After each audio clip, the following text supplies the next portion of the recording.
ہندوستان کے ایک چھوٹے سے گاؤں میں یاسر نام کا ایک نوجوان رہتا تھا۔ یاسر کا خاندان غریب ضرور تھا لیکن ایمان و تقویٰ میں بہت مضبوط تھا۔ اس کے والد ایک محنتی کسان تھے اور والدہ نہایت صابرہ و شاکر خاتون تھیں۔ گاؤں میں اکثر لوگ دنیاوی آسائشوں کے پیچھے بھاگتے تھے لیکن یاسر کے والدین ہمیشہ اسے یہی سکھاتے کہ بیٹا، اصل دولت ایمان ہے اور اصل کامیابی آخرت کی کامیابی ہے۔ یاسر چھوٹا تھا تو اکثر سوچتا کہ جب ہمارے پاس کھانے کے لیے کبھی روٹی بھی پوری نہیں ہوتی تو والدین کیوں ہمیشہ اللہ کا شکر ادا کرتے ہیں۔ لیکن جیسے جیسے وہ بڑا ہوتا گیا اسے سمجھ آنے لگا کہ دل کا سکون دولت سے نہیں بلکہ ایمان سے ملتا ہے۔ ایک سال گاؤں میں قحط پڑ گیا۔ بارش نہ ہونے کی وجہ سے کھیت بنجر ہو گئے، کھانے کے لیے غلہ نہ رہا، لوگ شہر ہجرت کرنے لگے۔ یاسر کے والد نے بھی گھر والوں کو مشورہ دیا کہ وہ بڑے شہر میں جا کر مزدوری کریں۔ یاسر کے دل کو یہ بات عجیب سی لگی لیکن اس نے والدین کے ساتھ جانے پر حامی بھر لی۔ شہر میں حالات اور بھی مشکل تھے، مزدوری کے لیے ہزاروں لوگ بیٹھے رہے، روزگار ملتا تو کھانے کو ملتا ورنہ فاقہ کرنا پڑتا۔ ایسے میں یاسر کے ایمان کی کڑی آزمائش شروع ہوئی۔ ایک دن ایک رئیس آدمی نے یاسر کو کہا، میرے ساتھ چلو، تمہیں اچھی نوکری دوں گا لیکن شرط یہ ہے کہ نماز چھوڑنی ہوگی اور میرے کاروبار میں حرام چیزیں بیچنے میں میرا ہاتھ بٹانا ہوگا۔ یاسر نے دل ہی دل میں سوچا کہ اگر وہ یہ نوکری کر لے تو والدین کو بھوک سے بچا سکتا ہے، لیکن فوراً اسے قرآن کی وہ آیت یاد آئی، جو اللہ سے ڈرتا ہے اللہ اس کے لیے نکلنے کا راستہ بنا دیتا ہے اور اسے وہاں سے رزق دیتا ہے جہاں سے اس کا گمان بھی نہ ہو۔ یاسر نے رئیس کو صاف انکار کر دیا۔ رئیس نے غصے سے کہا، تم جیسے لوگ بھوک سے مر جاتے ہیں لیکن دنیا کو نہیں سمجھتے۔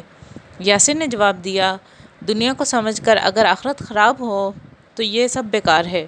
یاسر کی یہ بات سن کر رئیس نے اس کا مذاق اڑایا اور چلا گیا۔ کئی دن تک یاسر اور اس کا خاندان بھوکے رہے۔ والدہ نے ایک دن کہا، بیٹا، اگر تم چاہو تو یہ نوکری کر لو، شاید ہماری حالت بدل جائے۔ یاسر نے والدہ کا ہاتھ پکڑ کر کہا، اماں، اگر ہم صبر کریں گے تو اللہ ہماری مدد ضرور کرے گا، لیکن اگر ہم حرام کھا لیں گے تو ہمارا ایمان کمزور ہو جائے گا۔ ہم دنیا تو شاید گزار لیں گے مگر آخرت برباد ہو جائے گی۔ یہ سن کر والدہ کی آنکھوں سے آنسو بہنے لگے اور وہ بولیں، بیٹا، تمہارا یقین ہی ہماری اصل طاقت ہے۔ چند دن بعد ایک نیک بزرگ شہر میں آئے۔ وہ لوگوں کو قرآن کی تعلیم دیتے اور نیکی کی طرف بلاتے۔ یاسر ان کی محفل میں گیا اور اپنے حالات سنائے۔ بزرگ نے ان کے سر پہ ہاتھ رکھ کر کہا، بیٹا، ایمان پر ثابت قدم رہنا، اللہ تعالیٰ تمہیں وہ دے گا جس کا تم نے کبھی سوچا بھی نہیں ہوگا۔ اگلے ہی دن شہر کے ایک مدرسے کے متہم کے ایک دیانتدار نوجوان کی تلاش تھی جو بچوں کو قرآن پڑھائے اور ساتھ ساتھ کام میں مدد کرے۔ کسی نے یاسر کا نام لیا۔ یاسر کو جب بلایا گیا تو اس کی خوشی کی انتہا نہ رہی۔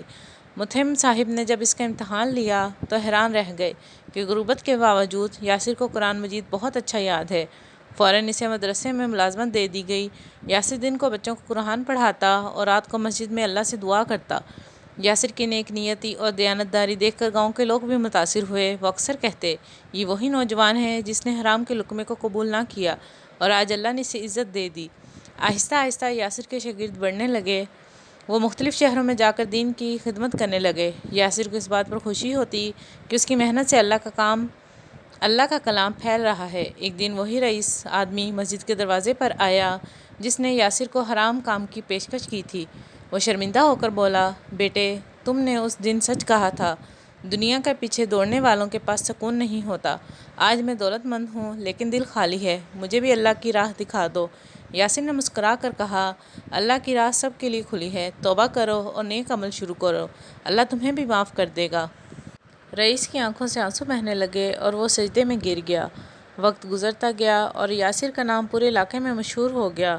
لوگ اسے ایمان کی روشنی کہنے لگے۔ اس کی زندگی یہ سبق دیتی تھی کہ بھوک اور غربت ایمان کو نہ ہلائے۔ حرام کا لقمہ وقتی آسائش تو دے سکتا ہے لیکن روح کو اندھیرا کر دیتا ہے۔